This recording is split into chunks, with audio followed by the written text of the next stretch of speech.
Hello, magandang umaga sa inyo lahat. So, unang content natin ito, no. May nakapagpasa sa akin ito. So, last time kasi napag-uusapan natin si Badyaw Girl at yung kontrobersiya nung sa Cool Pals. Kasi 'di ba na punchline sila sa Cool Pals na na-offend daw si Badyaw Girl. Now, meron ditong vlogger nag-upload ng video. Kapatid daw ito ni Badyaw Girl.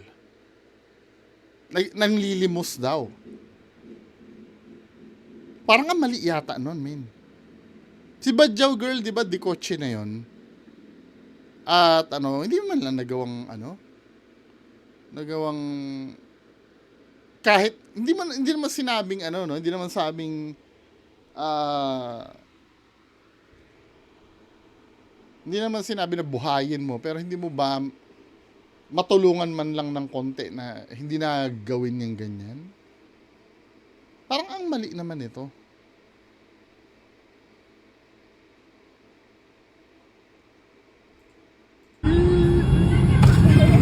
Sa kabila.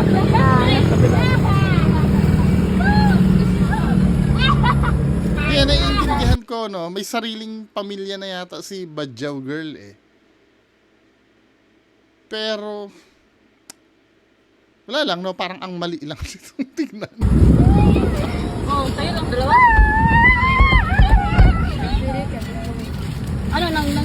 Sorry ka? Nanganak na? Nanganak na? Kaya ito, bigay nyo na lang sa doon sa ano nyo.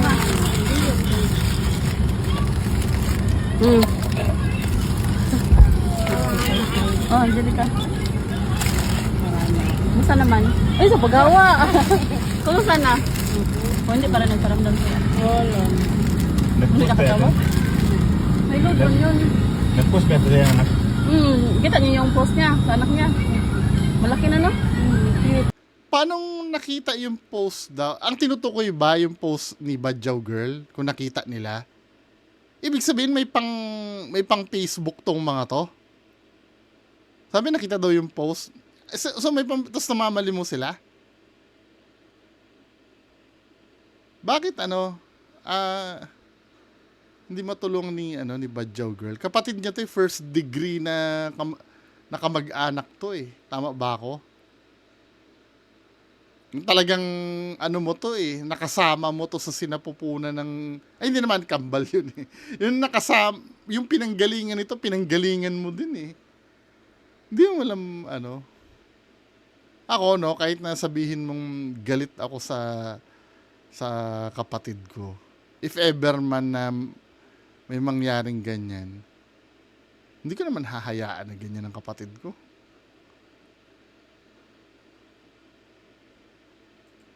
Cute, no? Malaki na. Magkakaano na ba? Sayang, malayo siya. Baka naman hindi namamalimos to, baka nagbebenta naman.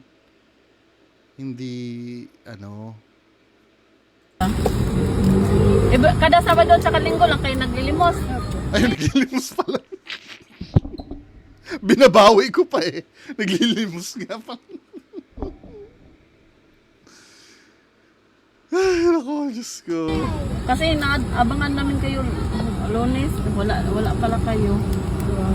Pero may itsura talaga sila, no? Yung lahi nila. Iba yung ni Badyaw Girl noon eh. Talaga nag-viral siya noon, di ba? Kasi meron klase. May klase, no? Bali, sinasamahan mo lang sila mga bata. Ngamusta ka na? Hindi ka na nag-asawa ulit? Ha? Hindi ka na nag-asawa ulit?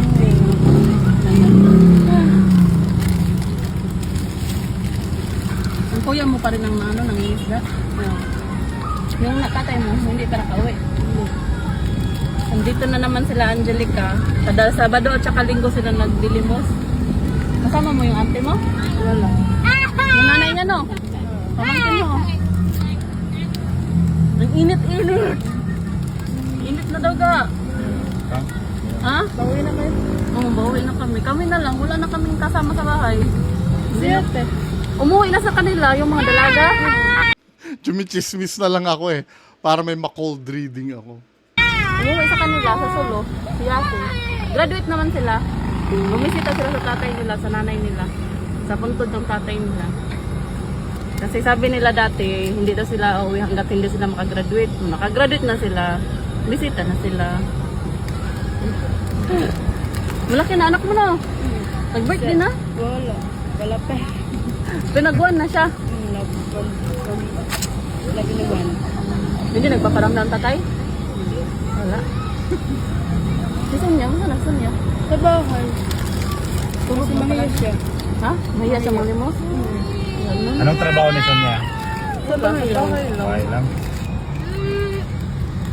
Nag-aaral ba sila? Baka pwede silang katulad ng mga Aita sana. Di ba may mga Aita na nag-aaral na nakakagraduate na? Kami na nga lang. Kami na lang din. May init, oy! May init na sila ka. Hindi na ka, bye-bye.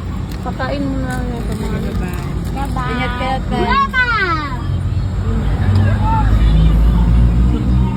Bukit kayo sila, init kayo.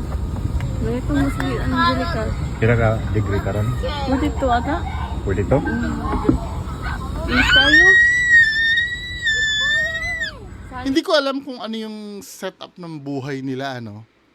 Ayoko namang anuhin. Malay mo culture nila yon na pag nagkaroon na ng asawa, kanya-kanya na. Hindi ko alam eh. Kasi may kanya-kanyang kultura kasi ang yung mga lahi-lahi na ganyan eh. Ang ano ko lang, parang ang mali niya lang talagang tingnan.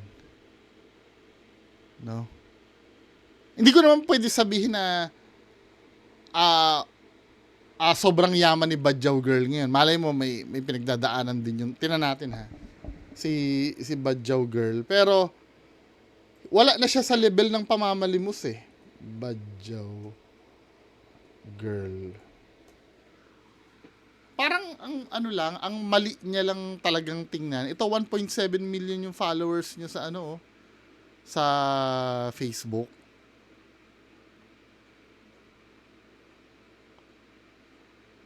Ayan nag-aano sila eh.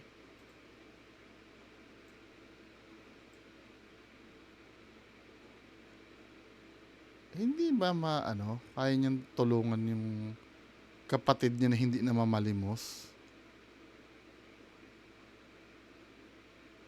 Ayan ilagay niyo ang QR code niyo dyan. Ibig sabihin, nagbibigay talaga siya ng pera. Sa bagay, baka may istorya ito na hindi ko pa rin naman alam. Ayoko namang husgahan, pero parang ang parang lang parang hindi ko naman sinasabing Kung unang tingin mo, parang ang mali, no, na yung kapatid mo namamalimos pa rin.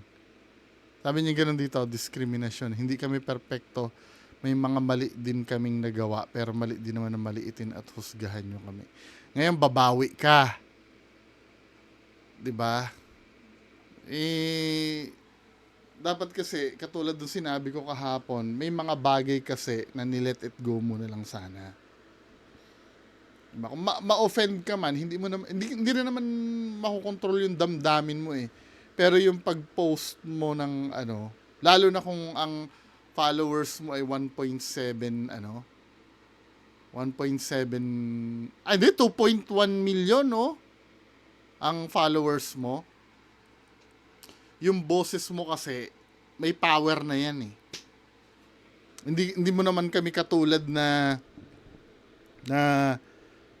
ilan ba ang subscribers ko? 43,000. Kahit ba naman na kung ano-anong kabulshitan ang sabihin ko dito, hindi naman ako magbabayar. Hindi iba na kasi yung level mo pag milyones na kasi yung mga followers mo. Lahat ng sasabihin mo kasi big deal na. 'Di ba? Kaya sana kinontrol mo na lang. Tapos ngayon biglang babawi ka na hindi kayo perpekto. So same lang 'yan same lang yun siguro na nakagawa ng mali sa hindi rin naman perpekto yon. Pero pagdating doon sa pagkaka-offend mo kasi wala kasing nakikitang ako personally maliban na lang doon sa pag naglakad sa baha may maapakan kang badyaw. Pero the rest feeling ko na yun more on real talk na yun eh. Hindi na siya ano eh. Hindi na siya parang diskriminasyon, no? Ayan oh, nakakapagbigay pala. Paano yung kapatid mo na yun? Kung kapatid mo nga yun, ha? 'Di ba? Kung kapatid mo nga yun. Kasi medyo pinagdududahan ko, baka mamaya sinabi lang na kapatid mo porket kamukha mo. Pero kung kapatid mo yun, bakit hindi mo nga naman matulungan? Ang dami mong pinamimigay, oh. 'Di ba?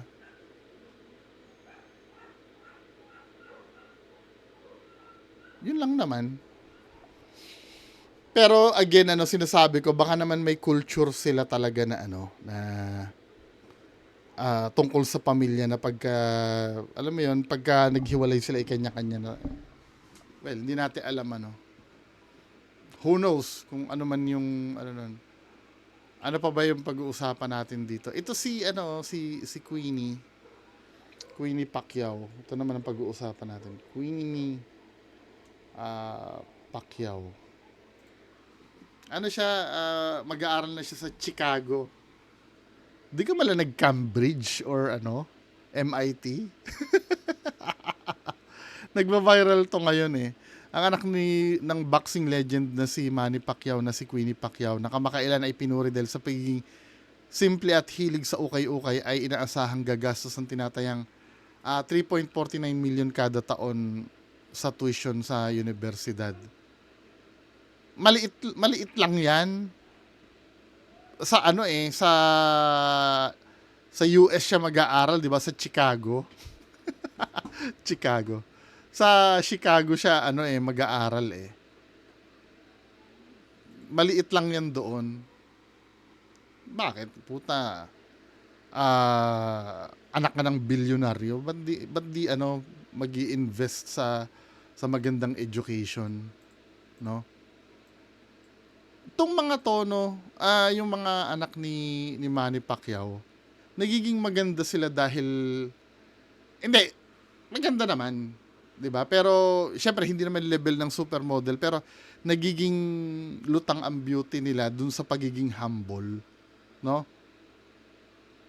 Parang nagiging admirable sila sa magaling ang pagpapalaki ni Manny Pacquiao. Pati yung inampun niya na pati yung anak ni De La Hoya eh. Kilala niyo yung yung nagparitoke ng ilong, naging kamukha ni De La Hoya eh. 'Di ba? Campus tour daw.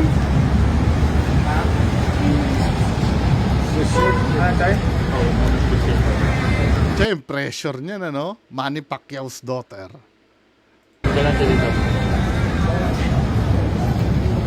No, they're here in Chicago. Yeah. He's trying to get her to go, but she's like, but one day. Or no, maybe they'll retire down there. Siya lumang iPhone yung gamit niya no?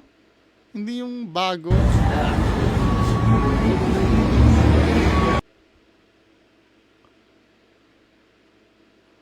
Sino to lagi nakabuntot na yon? Yung kalbo? Bodyguard ba yon?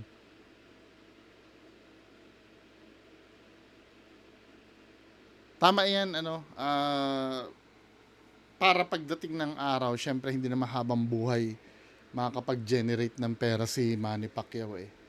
Alam niya na yung anak niya hindi na basta-basta, 'di ba? Parang ang kinukuha niya yata, parang forensics yata eh, no?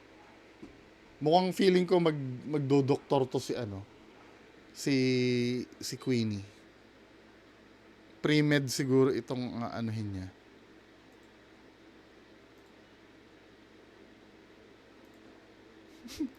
pag may manliligaw dapat makipag-sparring kay Tito Manny. Pag nakasurvive ka ng isang round lang, okay na.